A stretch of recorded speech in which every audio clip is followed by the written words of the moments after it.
All right, movie and TV lovers, we are here on the set of Fatale with my main man, Geoffrey Owens. How you doing, sir? Good, man. Good to be here. Now, you're a Brooklynite, so I always got to get the credentials on what part of Brooklyn, what train you ride. What train? D train to 7th Avenue, Prospect Heights. Okay. Brownsville. He official. He passed. He didn't say Uber. He said the D train. But we're here we're here at your magnificent house. Who would have known, like, after Trader Joe's, that you was just balling out like this, man? Yeah. You know, life's tough. This is not my house. This is the house where we're filming Fatale. I just want you to know, this is Michael Ealy's house in the movie. This is where he lives. The main character of the movie. So you've had a long career, and most people remember you starting from one of our favorite characters on The Cosby Show. But can you tell me, like, your first time performing in front of a audience? Like, what was your...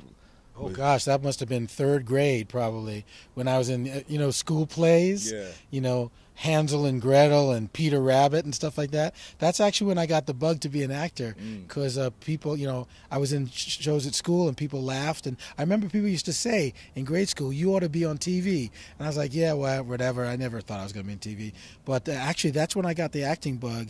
And then, I did shows in school, and then eventually I went to college for, I studied drama in college, and pretty soon after college started auditioning and got cast in things pretty quickly. Things happened very quickly back in the mid-'80s. Yeah, was it a lot of theater first? A lot of theater first, yeah. I've, still, at this point in my career, I've done mostly theater more than anything else. Okay. So tell us about the big break with The Cosby Show. I mean, like, how did that audition go, and what season were you introduced? The second season, yeah. It was like 1985, right? Started in '84. That was a crazy story because my mother actually met this lady. My mother's a teacher, and she had a student who was an actress, and the student said to her, "Hey, your son's an actor. Give me his picture." So my mother said, "Give me your picture." And I said, "Come on, Mom, leave me alone." And I actually gave it to her. She gave it to this lady. She gave it to her friend, an agent, and that's how I got the audition for The Cosby Show, and very quickly, that's how I got cast. So thanks, Mom, once again. Wow. See? It's those little things that end up happening, like when you have no idea it's going to go somewhere. I actually listened to my mom that once, and it turned out great. Yeah.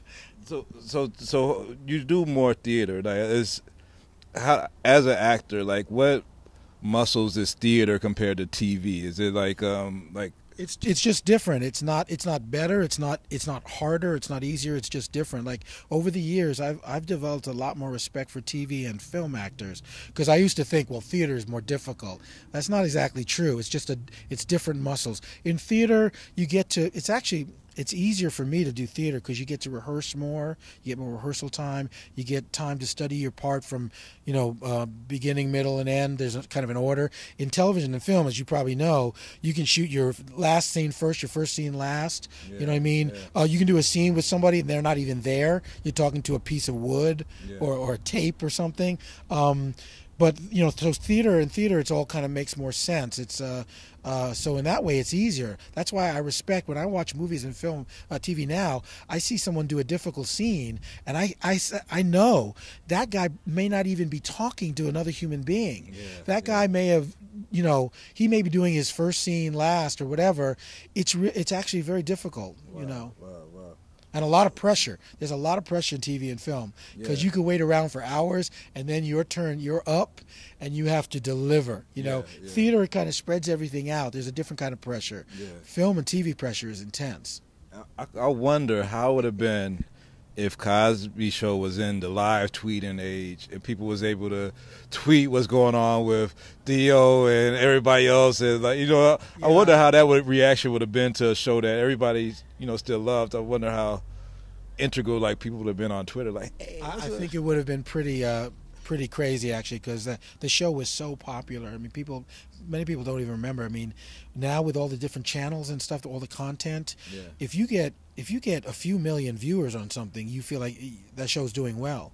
Cosby Show, we had 55 to 60 million viewers on a Thursday night. You can't do that anymore, except for Super Bowls and stuff. You know what I mean? It was a different time, but it was an incredibly huge audience, and so the social media hits would have been off the charts. Alvin, hurry up! The movie's gonna start soon. Here it is. A little snack before our movie marathon. All right, brother-in-law. Popcorn, ice cream, soda. What a guy. Elvin, we never had it so good. I hope Sandra gets snowed in. Please, don't say that. Elvin, where'd you get those pajamas? You know, Dad has a pair just like those. Yeah, these are your dad's. Your mom lent them to me. Well, they're kind of big, but they don't look too bad on you. Thank you. I sort of feel like your dad in these. Wait, let me see if I can walk like him.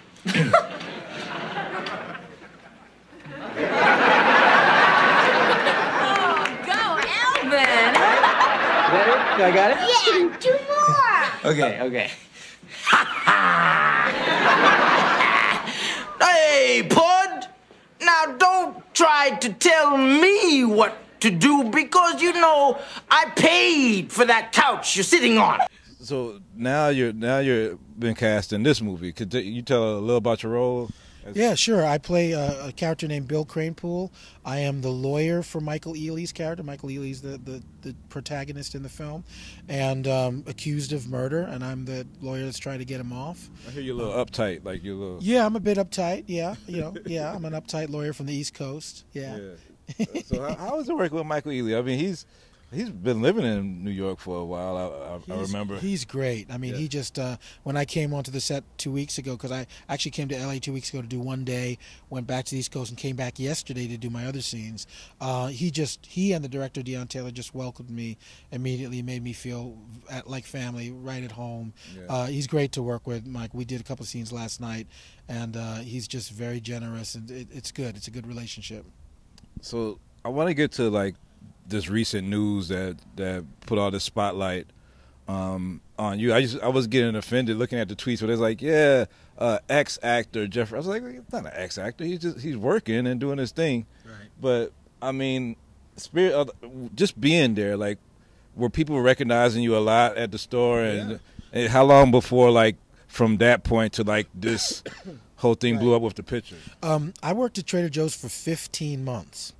Now, that seems like a lot to me. Now, to most people, it's like, so what? You did a job for 15 months. You know, I did a job for 30 years. But, you know, for me, it was a big deal because it was the first time in 32 years that I had done a job outside of acting, directing, and teaching.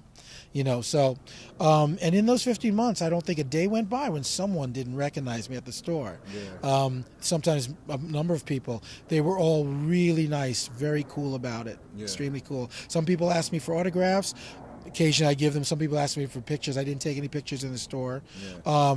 But the woman who, it was towards the end of my being there, probably, you know, in those last months or so, that this person, I didn't know it was happening. She took pictures of me, and you know the rest of the story. She sold them to tabloids and what we used to call tabloids, you know, news outlets, you know, and stuff like that. And you know, when I got wind, a reporter called me and said that the story was being written, and I kind of panicked because I'm a very private person, you know. And when I found out that was going on, I quit Trader Joe's right away because I didn't feel like I wanted to be at the store. I didn't know who was going to be looking at me, who was going to be spying, who was going to take pictures. You know, it was too weird. So I actually left. I quit. They were really nice. They said, well, don't quit. Consider it an indefinite leave of absence. So that technically that's where, you know, I'm welcome to go back to Trader Joe's if I need to, which is nice. They're awesome. Yeah. But I left the job, and again that day, August 31st, I'll never forget the date when that story broke, and it was very humiliating because the way they put it, the picture, and the way they talked about me and stuff. But fortunately, the humiliation lasted a very short time because very shortly after that, all the support started rolling in, and everything just turned around, and it's just been incredible the last 5 weeks what's happened. I wonder about just that life experience from working there. It's like, I know actors like always get these textures and roles and everything else. Do you think that you grew as an actor from just that life experience of seeing all these real life people every day? Absolutely. I grow as an actor from everything. You know what I mean? Like when you're an actor, you're constantly observing. I'm always like observing people and saying, See how he did that? That's what I need to do. If I was ever in that, if I ever had to do that in a scene, that's how my mind works, you know. Right. So yeah, Trader Joe's, any job, you know, you get to observe people in all kinds of situations. It helped me grow, not just as an artist, but as a person. It was good for me to work there. It was actually good for me spiritually, emotionally, to have that job, to work hard at a job like 99.99% of people do. You know what I mean? It was good for me. Yeah. What I was about to ask, what does it say? Like, I know a lot of actors are working and the checks aren't always what they are. I mean, even with Netflix, the checks isn't always what they are back in the day. Yeah. I mean, do you think this stigma that actors can't work is lifted at all with this situation? That people like should be able to go get jobs and do what they do? I think maybe people who were insecure about working regular jobs, maybe some people, now that they've seen my story, are going to have an easier time doing that. I know for myself, if I ever have to work another regular job, it's going to be easier to do that now than it was when I did it 16 months ago. So I think for people in general, they realize that, hey, if that guy was on the Cosby Show, if he could do that, you know, it's no big deal if I do it or whatever. Anything that helps people just do what they need to do, you know, and feel good about it and not ashamed or weird about it, that's great. And I think that's one of the really good byproducts of this whole thing.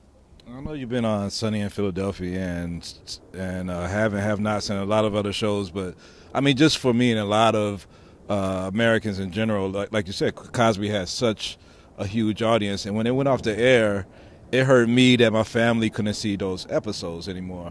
But like financially, like how does that affect the actor when you come? Because we've seen that happen with Netflix. With how does that? How does it affects you? Yeah. I mean, when the Cosby Show was pulled from the air recently, that's a certain amount of money that I don't get anymore. Yeah, right. And it wasn't a huge amount of money, but to me, it was. It's significant. I couldn't afford to lose that. And I don't complain about it. It's like I think about what the people involved in the trial were going through. It's kind of silly for me to say, and I'm losing my residuals. Yeah. So I don't go there. You know what I mean? Yeah. But the fact is, yes, I lost. For me, what is a significant amount of income, and that's just the way it goes. That's life, and that's one of the circumstances that led to my feeling like I just had to take any job, whatever I needed to get by.